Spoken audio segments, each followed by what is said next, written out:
Hey everyone, before we dive in, if you're enjoying these stories, hit that subscribe button and turn on notifications so you don't miss the next one. I was just browsing on my phone when that nagging suspicion first hit me.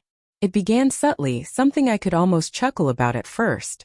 A missed call from my wife Harper that I didn't think much of. She's got a lot on her plate, I figured. Then came another one, this time from her office line, which I let go too. I blamed it on tight deadlines. But after the third missed call, that knot in my gut wouldn't ease up. When she got home that night, I picked up a subtle fragrance. Men's cologne, crisp and totally unknown, lingering on her jacket. Tough day at work, she mentioned with a smile. But her gaze darted down to the ground too fast, skipping mine. That brief pause stuck with me, nagging constantly. In the days that followed, the clues piled up.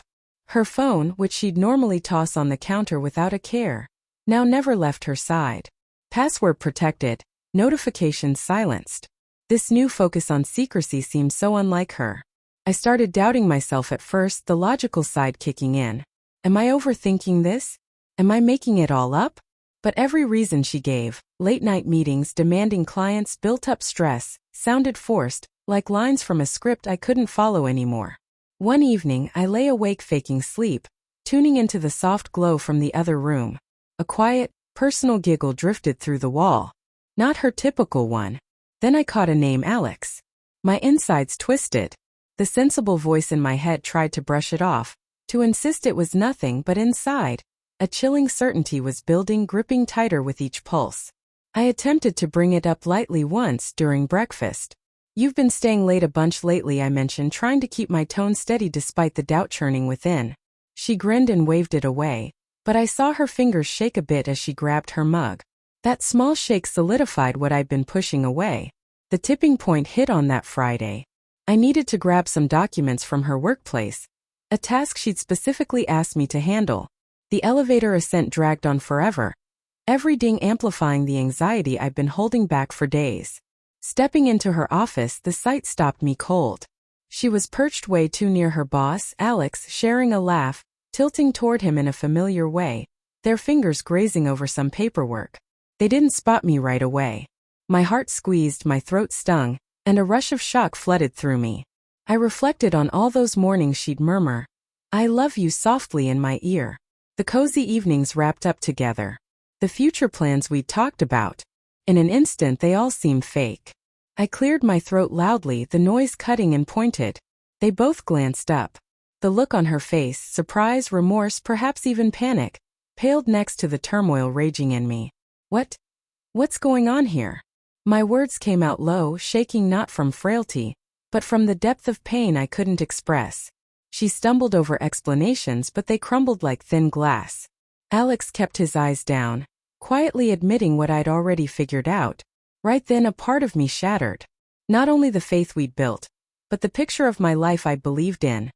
The one with her as my teammate, my trusted friend, my safe place. The ride back home blurred by. I stayed quiet, ignoring her cautious messages, not meeting the desperation in her glances. My thoughts looped through every little instance that now hurt sharply. Her phone vibrating in the middle of the night. A chuckle too tender for just us. How she'd angle a bit nearer to him in pictures I hadn't seen before. Each recollection sliced deep. That evening, we faced each other wordlessly. The place felt vast and hollow. She reached out, but I gently pulled back. "I need some distance," I said softly, though it didn't capture the fullness of it. The pain was fresh, the deception tangible, and the affection I still had was knotted with shock and fury. We spoke the following day, pouring out thoughts for hours into the gap between us. She admitted it all, the reasons, the isolation she'd kept inside, the burden she'd never shared. She wasn't evil, she explained. She'd simply felt adrift. I absorbed it, pulled between fury and a sliver of empathy.